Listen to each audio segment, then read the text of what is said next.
ಯೋಗ ಬಂಧುಗಳಿಗೆ ನಮಸ್ಕಾರ. ನಾವು ಈ ದಿನ ಮಹರ್ಷಿ ಪತಂಜಲಿ ಪ್ರಣೀತ ಅಷ್ಟಾಂಗ ಯೋಗಗಳಲ್ಲಿ ಬರುವ 5ನೆಯ ಅಂಗವಾದ ಪ್ರತ್ಯಾಹಾರದ ಬಗ್ಗೆ ತಿಳಿದುಕೊಳ್ಳುತ್ತಾ ಇದ್ದೇವೆ. ಓಂ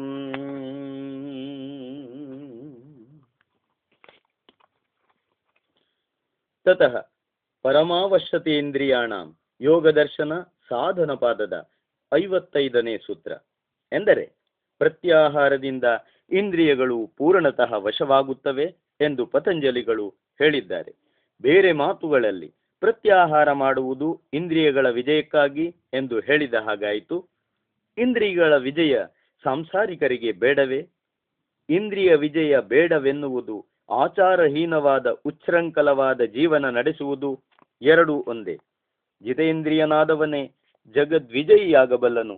ಇಂದ್ರಿಯಗಳಿಗೆ ದಾಸನಾದವನು ತನ್ನ ಜೀವನವನ್ನು ಕೇವಲ ದುಃಖದ ಹೊರೆಯಾಗಿ ಮಾಡಿಕೊಳ್ಳುವನು. ಜಿತೇಂದ್ರಿಯತ್ವವನ್ನು ಸಾಧಿಸುವುದು ಹೇಗೆ? ಇಂದ್ರಿಯಗಳನ್ನು ಚಿತ್ತಕ್ಕೆ ಅಧೀನಪಡಿಸುವುದರಿಂದಲೇ.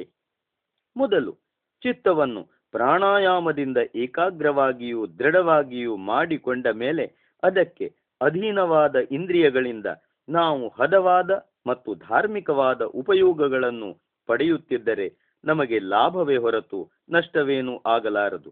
ಚಿತ್ತವು ಪವಿತ್ರವಾಗಿದ್ದಲ್ಲಿ ಕೆಟ್ಟ ನೋಟ, ಉತ್ತೇಜಕರವಾದ ಊಟ, ವಿಲಾಸಮಯವಾದ ಕೂಟ, ಶೃಂಗಾರ ರಸಭರಿತವಾದ ಗಾನಗಳ ಶ್ರವಣ ಮತ್ತು ಸುಪ್ತ ಕಾಮವನ್ನೆಚ್ಚರಿಸುವ ಗಂಧ ಇವುಗಳಲ್ಲಿ ನಾವು ಆಸಕ್ತರಾಗುವ ಸಂಭವವೇ ಇರುವುದಿಲ್ಲ. ಆ ಪರಿಸ್ಥಿತಿಯಲ್ಲಿ ನಮ್ಮ ಬಾಯಿಯಿಂದ ಹೊರಡುವ ಪ್ರಾರ್ಥನೆ ಯಜುರ್ವೇದವು ಉದ್ಗರಿಸುವಂತೆ ಈ ರೀತಿ ಇದೆ.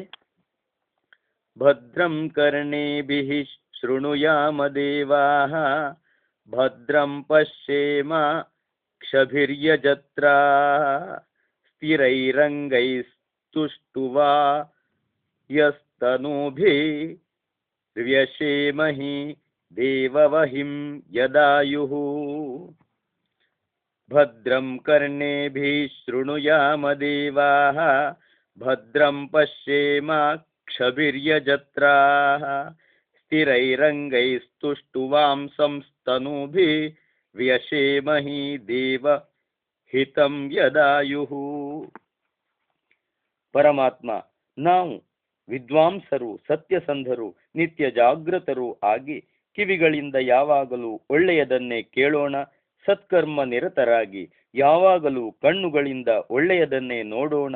ಸ್ಥಿರವಾದ ಅಂಗಗಳನ್ನು ಹೊಂದಿ ನಿನ್ನನ್ನು ಸ್ತುತಿಸುತ್ತಾ ಸತ್ಪುರುಷರಿಗೆ ಯೋಗ್ಯವಾದ ಆಯಸ್ಸನ್ನು ಅನುಭವಿಸೋಣ. ನಿಜವಾಗಿ ಇದೇ ಇಂದ್ರಿಯ ದಮನ. ಮತ್ತೊಂದೆಡೆ ವೇದವೇ ಘೋಷಿಸುತ್ತಲಿದೆ, ಯಜ್ಞಸ್ಯ ಚಕ್ಷುಃ ಪ್ರಭೃತಿರ್ಮುಖಂ ಚ ವಾಚಾ ಶ್ರೋತ್ರೇಣ ಮನಸಾ ಜುಹೋಮಿ ಇಮಂ ಯಜ್ಞಂ ವಿತತಂ ವಿಶ್ವಕರ್ಮಣ ದೇವಾಯಂತು ಸುಮನಸ್ಯ ಮಾನಾಃ. ನನ್ನ ಕಣ್ಣು ಮತ್ತು ನನ್ನ ನಾಲಿಗೆ ಇವು ಯಜ್ಞದ ಧಾರಣೆ ಮಾಡತಕ್ಕವಾಗಿದೆ. ಮಾತಿನಿಂದ, ಕಿವಿಯಿಂದ ಮತ್ತು ಮನಸ್ಸಿನಿಂದ ನಾನು ಮಾಡುವ ಕಾರ್ಯವೂ ಕೂಡ ಯಜ್ಞವೇ ಆಗಿರುತ್ತದೆ. ಜಗತ್ಕರ್ತೃವಾದ ಪರಮಾತ್ಮನೇ ಈ ಶಾರೀರಿಕ ಯಜ್ಞಕ್ಕೆ ಯಜ್ಞವನ್ನು ವಿಸ್ತರಿಸಿದ್ದಾನೆ. ವಿದ್ವಾಂಸರು ಇದನ್ನು ಪ್ರಸನ್ನ ಮನಸ್ಕರಾಗಿ ನಡೆಸಿಕೊಂಡು ಹೋಗಲಿ. ಎಂತಹ ಪವಿತ್ರ ಭಾವನೆ! ನಾವು ನಮ್ಮ ಪ್ರತಿಯೊಂದು ಇಂದ್ರಿಯಗಳಿಂದಲೂ ಯಜ್ಞವನ್ನೇ ಮಾಡಬೇಕು, ಸತ್ಕರ್ಮವನ್ನೇ ಪಾಲಿಸುತ್ತಾ ಹೋಗಬೇಕು. ಕಣ್ಣಿನಿಂದ ಒಳ್ಳೆಯದನ್ನೇ ನೋಡಬೇಕು, ಕಿವಿಯಿಂದ ಒಳ್ಳೆಯದನ್ನೇ ಕೇಳಬೇಕು, ಮೂಗಿನಿಂದ ಒಳ್ಳೆಯದನ್ನೇ ಮೂಸಬೇಕು. ನಾಲಿಗೆಯಿಂದ ಒಳ್ಳೆಯದನ್ನೇ ಸವಿಯಬೇಕು, ಚರ್ಮದಿಂದ ಒಳ್ಳೆಯದನ್ನೇ ಸ್ಪರ್ಶಿಸಬೇಕು ಮತ್ತು ಒಳ್ಳೆಯದಾವುದು ಕೆಟ್ಟದಾವುದು ಎಂಬುದನ್ನು ವಿವೇಚನೆಯಿಂದ ಅರಿಯಬೇಕು. ನೋಡಲು ಚೆನ್ನಾಗಿ ತೋರುವುದೆಲ್ಲ ಒಳ್ಳೆಯದು, ಕುರೂಪವಾಗಿರುವುದೆಲ್ಲ ಕೆಟ್ಟದು ಎನ್ನಬಾರದು. ಸುಂದರವಾಗಿ ಕಾಣುವಂತಹದು ನಮ್ಮ ಮಹಾಪತನಕ್ಕೆ ಕಾರಣವಾಗಬಹುದು, ಕುರೂಪವಾಗಿ ತೋರುವಂತಹದು ನಮ್ಮ ಉದ್ಧಾರಕ್ಕೆ ಕಾರಣವೂ ಆಗಬಹುದು. ಮೂಸಲು ಹಿತವೆಂದು ತೋರುವ ವಾಸನೆ ನಮ್ಮನ್ನು ಪಶುಗಳನ್ನಾಗಿ ಮಾಡಬಹುದು. ಸವಿಯಲು ರುಚಿಯೆಂದು ತೋರುವ ಭೋಜನ ನಮ್ಮನ್ನು ಆಳವರಿಯದ ಸಂಕಷ್ಟಕ್ಕೆ ಸಿಲುಕಿಸಬಹುದು. ನೀರಸವೆಂದು ತೋರುವ ಊಟ ನಮ್ಮನ್ನು ಋಷಿ ಪದವಿಗೇರಿಸಬಹುದು. ಹಾಗೆಯೇ ಮೈ ಜುಮ್ಮೆನ್ನಿಸುವ ರೋಮಾಂಚನಕಾರಿಯಾದ ಕೋಮಲ ಸ್ಪರ್ಶ ನಮ್ಮನ್ನು ಭೋಗ ವಿಲಾಸದ ಅಂಧಕೂಪಕ್ಕೆ ಕೆಡಹಬಹುದು ಮತ್ತು ಕಲ್ಲಿನಂತಹ ಕಠೋರ ಸ್ಪರ್ಶ ನಮ್ಮನ್ನು ಮಹಾತ್ಮರ ಮಟ್ಟಕ್ಕೆ ಏರಿಸಬಹುದು. ಆದುದರಿಂದ ಒಳ್ಳೆಯದು ಯಾವುದು, ಕೆಟ್ಟದು ಯಾವುದು ಎಂಬುದನ್ನು ಮೇಲೆ ನೋಡಿ ನಿಶ್ಚಯಿಸಬಾರದು. ಒಟ್ಟಿನಲ್ಲಿ ಕೇವಲ ಶರೀರಕ್ಕೆ ಸುಖವಾಗುವಂತಹುದಲ್ಲ, ಆತ್ಮದ ಉದ್ಧಾರಕ್ಕೆ ಕಾರಣವಾಗುವುದೆಲ್ಲ ಒಳ್ಳೆಯದು, ಆತ್ಮನ ಪತನಕ್ಕೆ ಕಾರಣವಾಗುವುದೆಲ್ಲ ಕೆಟ್ಟದು ಎಂದು ತಿಳಿಯಬೇಕು.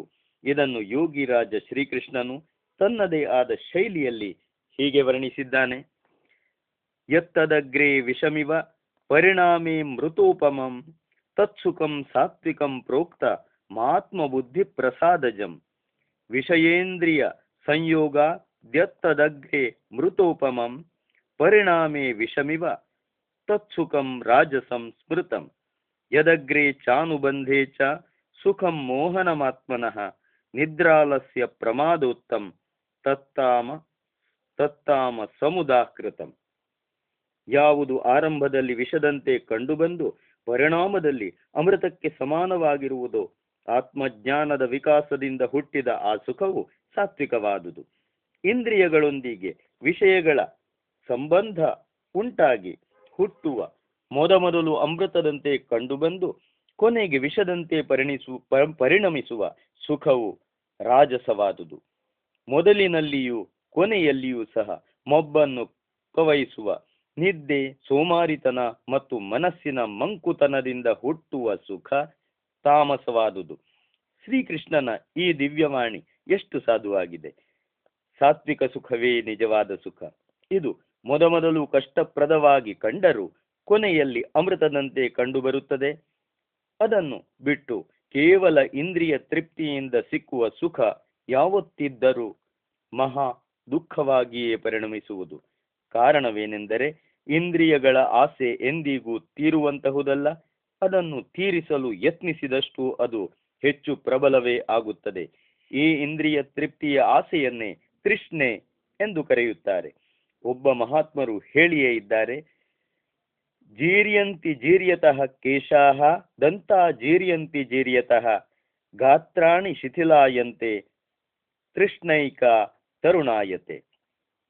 ಮುದುಕನಾದವನ ಕೂದಲು ನೆರೆದು ಉದುರಿ ಹೋಗುತ್ತದೆ, ಹಲ್ಲುಗಳೆಲ್ಲ ಬಿದ್ದು ಹೋಗುತ್ತವೆ, ಪ್ರತಿಯೊಂದು ಅಂಗವೂ ಶಿಥಿಲವಾಗಿ ಅದುರ ಹತ್ತುತ್ತದೆ. ಆದರೆ ತೃಷ್ಣೆಯೊಂದೇ ಮಾತ್ರ ಯೌವನವನ್ನೇ ಹೊಂದಿರುತ್ತದೆ. ಎಷ್ಟು ನಿಜ!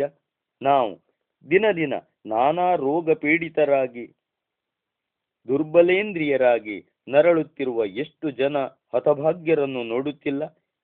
ಇದೆಲ್ಲ ಯಾವುದರ ಪ್ರಭಾವ? ರಾಜಸ ಸುಖ, ಇಂದ್ರಿಯ ಭೋಗದ ಸುಖ ಜೀವನವನ್ನು ಮಣ್ಣುಗೂಡಿಸುತ್ತದೆ. ಆದರೂ ಸಾಯುವಾಗಲೂ ಸಹ ಅಯ್ಯೋ ಆಸೆ ತೀರಲಿಲ್ಲ ಎಂದುಕೊಂಡೇ ಕಣ್ಣು ಮುಚ್ಚುತ್ತಾರೆ. ಇಂಥ ಕುನ್ನಿಗಳ ಸಾವೆಯಲ್ಲಿ ಪಿತಾಮಹ ಭೀಷ್ಮರ ಮತ್ತು ಮಹರ್ಷಿ ದಯಾನಂದರಂಥ ಅದ್ಭುತವಾದ ವ್ಯಕ್ತಿಗಳ ಸಾವೆಯಲ್ಲಿ ಒಂದು ಕಡೆ ಬದುಕಿದ್ದರೂ ಸತ್ತಂತೆಯೇ ಇರುವ ಜನರಿದ್ದರೆ, ಮತ್ತೊಂದು ಕಡೆ ಸತ್ತರೂ ಬದುಕಿದ್ದಂತೆಯೇ ಕಾಣುವ ಮಹಾತ್ಮರು ಕೂಡ ಇರುತ್ತಾರೆ. ಪಿತಾಮಹ ಭೀಷ್ಮರು ಹೇಳಿದ್ದಾರೆ, ಯಚ್ಚ ಕಾಮ ಸುಖಂ ಲೋಕೆ ಯಚ್ಚ ದಿವ್ಯಂ ಮಹತ್ ಸುಖಂ ತೃಷ್ಣಾಕ್ಷಯ ಸುಖಸ್ಯೈತೆ ನಾರ್ಹತಃ ಷೋಡಶೀಂ ಕಲಾಂ. ಲೋಕದಲ್ಲಿ ಕಾಮದಿಂದ ಸಿಕ್ಕುವ ಸುಖ ಮತ್ತು ಸ್ವರ್ಗದ ಭಾಗ್ಯವೆನ್ನಿಸುವ ಸುಖ ಇವೆರಡು ತೃಷ್ಣಾಕ್ಷಯದಿಂದ ಲಭಿಸುವ ಸುಖದ 16ರಲ್ಲಿ 1 ಪಾಲಿಗೂ ಸಮವಲ್ಲ. ಈ ತೃಷ್ಣಾಕ್ಷಯ ಸುಖವೇ ಶ್ರೀಕೃಷ್ಣನು ಹೇಳಿರುವ ಆತ್ಮಜ್ಞಾನದ ಪ್ರಸನ್ನತೆಯಿಂದ ಉದ್ಭವಿಸುವ ಸಾತ್ವಿಕ ಸುಖ. ಈ ಸುಖವನ್ನು ಪಡೆಯಲು ಇಂದ್ರಿಯ ದಮನ ಮಾಡಬೇಕಾಗುತ್ತದೆ. ಇಂದ್ರಿಯ ದಮನ ಮಾಡುವುದೆಂದರೆ ಕಾಮ, ಕ್ರೋಧ, ಲೋಭ, ಮೋಹ, ಮದ, ಮತ್ಸರ ಇವುಗಳನ್ನು ಬಲಿ ಹಾಕುವುದೇ ಆಗಿರುತ್ತದೆ. ಅದಕ್ಕಾಗಿ ನಿರಂತರವಾದ ಹೋರಾಟವನ್ನು ಮಾಡಬೇಕು. ಈ ಹೋರಾಟವೇ ಕಷ್ಟ, ಆದರೆ ಇದರ ಪರಿಣಾಮ ಅತಿ ಸೊಗಸು, ಅಮೃತದಷ್ಟೇ ರುಚಿ. ಈ ಸಾತ್ವಿಕ ಸುಖವೇ ನಮಗೆ ಮಾನ್ಯವಾದ ಸುಖ. ಇದನ್ನು ಪಡೆಯುವ ಮಾರ್ಗ ಪ್ರತ್ಯಾಹಾರ. ಹೀಗೆ ಪ್ರತ್ಯಾಹಾರವೆಂದರೆ ಇಂದ್ರಿಯಗಳನ್ನು ದುಷ್ಟ ಪ್ರವೃತ್ತಿಗಳಿಂದ, ಪಾಪಮಯವಾದ ಆತ್ಮಘಾತಕವಾದ ಕಾರ್ಯಗಳಿಂದ ತಡೆದು ಪವಿತ್ರವಾದ ಸಂಕಲ್ಪಗಳಿಂದ ಕೂಡಿದ ಮನಸ್ಸಿಗೆ ಅನುಕೂಲಕರವಾದ ರೀತಿಯಲ್ಲಿಡುವುದು. ಪವಿತ್ರವಾದ ಮನಸ್ಸು ಬಯಸುವುದೇನು? ಆತ್ಮೋದ್ಧಾರ. ಆತ್ಮೋದ್ಧಾರಕ್ಕೆ ಸಾಧಕಗಳಾದ ವಿಷಯಗಳಲ್ಲಿ ಇಂದ್ರಿಯಗಳನ್ನು ಹರಿಯಬಿಡುವುದು ಅವಶ್ಯಕ ಮಾತ್ರವಲ್ಲ, ಅನಿವಾರ್ಯವೇ ಆಗಿರುತ್ತದೆ. ಶ್ರೀಕೃಷ್ಣನು ಹೇಳಿಯೂ ಇದ್ದಾನೆ, ರಾಗದ್ವೇಷ ವಿಮುಕ್ತೈಸ್ತು ವಿಷಯಾನೀಂದ್ರಿಯೈಶ್ಚರನ್ ಆತ್ಮವಶ್ಚೈರ್ವಿಧೇಯಾತ್ಮ ಪ್ರಸಾದಮಧಿಗಚ್ಚತಿ. ಸಂಯಮಾತ್ಮನಾದವನು ಶಾಸ್ತ್ರವಿರುದ್ಧವಾದ ರಾಗದ್ವೇಷಗಳಿಲ್ಲದ ಮತ್ತು ತನ್ನ ವಶದಲ್ಲಿರುವ ಇಂದ್ರಿಯಗಳಿಂದ ವಿಷಯಗಳನ್ನು ಅನುಭವಿಸುತ್ತಾ ಆನಂದವನ್ನು ಪಡೆಯುತ್ತಾನೆ. ತಾತ್ಪರ್ಯವಿಷ್ಟು: ಸರ್ವಸಂಗ ಪರಿತ್ಯಾಗಿಗಳಾದ ಉನ್ನತ ಮಟ್ಟದ ಯೋಗಿಗಳ ಪ್ರತ್ಯಾಹಾರವು ಸರ್ವ ವಿಧದ ವಿಷಯಗಳಲ್ಲಿಯೂ ಇಂದ್ರಿಯಗಳ ಅಪ್ರವೃತ್ತಿ ಎಂಬುದು ಸತ್ಯ. ಅವರು ಕಣ್ಣು, ಕಿವಿ, ಮೂಗು, ನಾಲಿಗೆ ಮತ್ತು ಚರ್ಮ ಈ 5 ಪಂಚೇಂದ್ರಿಯಗಳ ವಿಷಯಗಳಾದ ರೂಪ, ಶಬ್ದ, ಗಂಧ, ರಸ, ಸ್ಪರ್ಶ ಇವುಗಳಲ್ಲಿ ಅನಾಸಕ್ತರಾಗಿ ಕೇವಲ ಪರಮಾತ್ಮನ ಚಿಂತನದಲ್ಲಿ ಮನಸ್ಸನ್ನು ಕೇಂದ್ರೀಕರಿಸುತ್ತಾರೆ. ಇವರು ಪೂರ್ಣತಃ ಜಿತೇಂದ್ರಿಯರಾಗಿರುತ್ತಾರೆ. ಅವರ ಪ್ರತ್ಯಾಹಾರದ ಸ್ವರೂಪವಿದು: ಶುತ್ವಾ ಸ್ಪೃಷ್ಟ್ವಾ ಚ ದೃಷ್ಟ್ವಾ ಚ ಭುಕ್ತ್ವಾ ಘ್ರಾತ್ವಾ ಚ ಯೋ ನರಃ ನ ಹೃಷ್ಯತಿ ಗ್ಲಾಯತಿ ವಾ ಸವಿಜ್ಞೇಯೋ ಜಿತೇಂದ್ರಿಯಃ. ಯಾವನು ಏನನ್ನಾದರೂ ಕೇಳಿ, ಮುಟ್ಟಿ, ನೋಡಿ, ತಿಂದು, ಮೂಸಿ ಹರ್ಷಿತನೂ ದುಃಖಿತನೂ ಆಗುವುದಿಲ್ಲವೋ ಅವನೇ ಪೂರ್ಣ ಜಿತೇಂದ್ರಿಯನು ಎಂದು ಇದರರ್ಥ. ಮಹರ್ಷಿ ದಯಾನಂದರು ತಮ್ಮ ಜೀವನದಲ್ಲಿ ಹೀಗೆ ಇದ್ದರು. ಅವರು ಪೂರ್ಣ ಪ್ರತ್ಯಾಹಾರಿಗಳಾಗಿದ್ದರು. ಸಾಂಸಾರಿಕರು ಇದನ್ನು ಆದರ್ಶವಾಗಿಟ್ಟುಕೊಂಡು ಕ್ರಮಕ್ರಮವಾಗಿ ಮೇಲೇರ ಬಯಸುವುದು ನ್ಯಾಯವೇ ಸರಿ. ಆದರೂ ಸಾಂಸಾರಿಕರಿಗೆ ಪ್ರತ್ಯಾಹಾರದ ಕನಿಷ್ಠ ಮಿತಿ ಇಂದ್ರಿಯಗಳನ್ನು ದುಷ್ಟ ಪ್ರವೃತ್ತಿಗಳಿಂದ, ದುಷ್ಟ ವೃತ್ತಿಗಳಿಂದ ದೂರವಿಟ್ಟು ಸತ್ಪ್ರವೃತ್ತಿಗಳಲ್ಲಿ ತೊಡಗಿಸುವುದು. ಸಾಧನ ಪಥದಲ್ಲಿ ಮುಂದುವರಿಯ ಬಯಸುವವರಿಗೆ ಮಾತ್ರವಲ್ಲ, ಸಾಧಾರಣ ಸಾಂಸಾರಿಕರಿಗೂ ಜಿತೇಂದ್ರಿಯತ್ವ ಎಷ್ಟು ಅವಶ್ಯವೆಂಬುದು ಬುದ್ಧಿಶಾಲಿಗಳೆಲ್ಲರಿಗೂ ಗೊತ್ತೇ ಇದೆ. ಈ ವಿಷಯಗಳಲ್ಲಿ ಜನಸಾಧಾರಣರಿಗೆ ಅತ್ಯುಪಯುಕ್ತವಾದ ಒಂದು ಮಾತನ್ನು ಹೇಳಿ ಪ್ರತ್ಯಾಹಾರದ ಈ ಪ್ರಕರಣವನ್ನು ಮುಗಿಸೋಣ. ಬಹುಜನರು ಜಿತೇಂದ್ರಿಯತ್ವ ಎಂದೊಡನೆ ಯಾವುದೋ ಒಂದು ಇಂದ್ರಿಯದ ನಿಗ್ರಹ, ಸ್ತ್ರೀ ಪುರುಷ ಸಂಬಂಧಕ್ಕೆ ಅನ್ವಯಿಸುವಂತಹದು ಎಂದು ಭಾವಿಸಿ ಬೇರೆ ಇಂದ್ರಿಯಗಳ ವಿಷಯಗಳಲ್ಲಿ ಸಂಯಮದ ಯೋಚನೆಯನ್ನೇ ಮಾಡುವುದಿಲ್ಲ. ಸ್ತ್ರೀ ಪುರುಷ ಸಂಬಂಧದ ಸಂಯಮ ಅತ್ಯವಶ್ಯಕವಾದುದೇನೋ ಸರಿ, ಆದರೆ ಅದು ಸ್ಪರ್ಶೇಂದ್ರಿಯಕ್ಕೆ ಸಂಬಂಧಿಸಿದ ವಿಷಯ ತಾನೆ. ಬೇರುಳಿದ 4 ಇಂದ್ರಿಯಗಳ ಸಂಯಮವನ್ನೇ ಅದು ಅವಲಂಬಿಸಿರುತ್ತದೆ.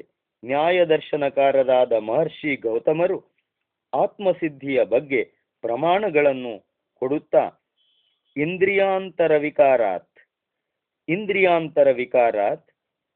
ಎಂದರೆ ಒಂದು ಇಂದ್ರಿಯದ ಸಂಬಂಧ ಅದರ ವಿಷಯಗಳೊಂದಿಗೆ ಆದಾಗ ಬೇರೊಂದು ಇಂದ್ರಿಯಗಳಲ್ಲಿ ವಿಕಾರ ಹುಟ್ಟುವುದರಿಂದ ಶರೀರದಲ್ಲಿ ಆತ್ಮನಿದ್ದಾನೆ ಎಂಬುದಾಗಿ ಹೇಳಿದ್ದಾರೆ. ಈ ಇಂದ್ರಿಯಾಂತರ ವಿಕಾರ ಒಂದು ಇಂದ್ರಿಯದ ವ್ಯವಹಾರದಿಂದ ಬೇರೊಂದು ಇಂದ್ರಿಯದ ಪ್ರಭಾವಿತವಾಗುವುದು. ಆತ್ಮನ ಇರುವಿಕೆಯನ್ನಂತೂ ತೋರಿಸಿಯೇ ತೋರಿಸುತ್ತದೆ. ಜೊತೆಗೆ ಇನ್ನೊಂದು ಮಹತ್ವಪೂರ್ಣವಾದ ಆದೇಶವೂ ಇದರಲ್ಲಡಗಿದೆ. ಜಿಲೇಬಿಯನ್ನು ನೋಡುವುದು ಕಣ್ಣು, ಜಿಂಹೆ ನೀರು ಊರಿಸುತ್ತದೆ. ಹಾಡನ್ನು ಕೇಳುವುದು ಕಿವಿ, ಆನಂದ ಬಾಷ್ಪ ಸುರಿಸುವುದು ಕಣ್ಣು. ಅಥವಾ ರೋಮಾಂಚಕವಾಗುವುದು ಸ್ಪರ್ಶೇಂದ್ರಿಯ, ಅಂದರೆ ಚರ್ಮದ ಮೇಲೆ.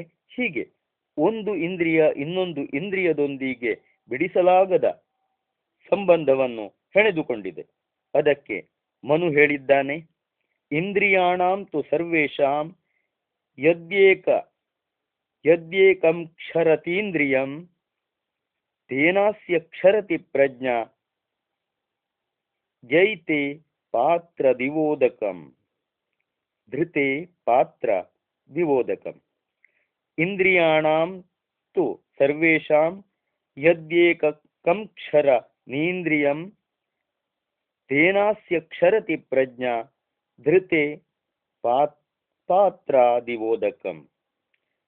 ಇಂದ್ರಿಯಗಳಲ್ಲಿ ಯಾವ ಒಂದು ಇಂದ್ರಿಯವು ವಿಷಯಾಸಕ್ತವಾದರೂ ಮಾನವನ ಬುದ್ಧಿಯು ಒಡಕು ಪಾತ್ರೆಯಿಂದ ನೀರು ಸೋರುವಂತೆ ಸೋರಲಾರಂಭಿಸುತ್ತದೆ.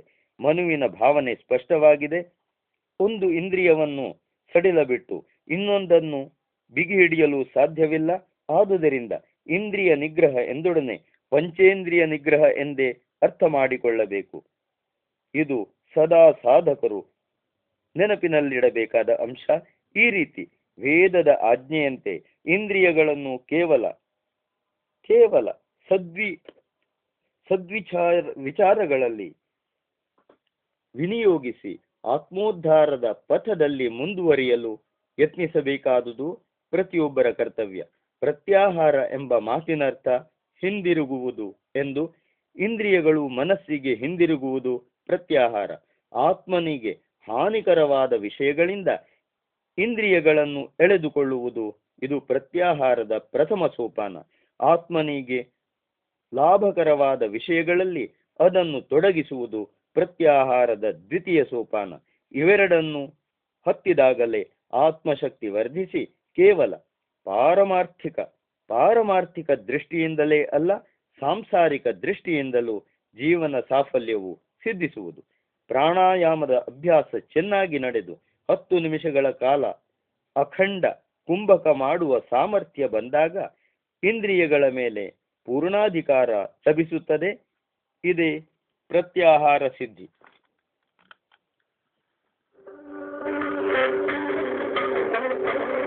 ಯೋಗ ಬಂಧುಗಳೇ, ಮುಂದಿನ ಸಂಚಿಕೆಗಳಲ್ಲಿ ನಾವು ಧಾರಣ ಈ ವಿಷಯದ ಬಗ್ಗೆ ಬಹಳಷ್ಟು ವಿಚಾರಗಳನ್ನು ತಿಳಿದುಕೊಳ್ಳಲು ಪ್ರಯತ್ನಿಸೋಣ. ನಮಸ್ಕಾರ.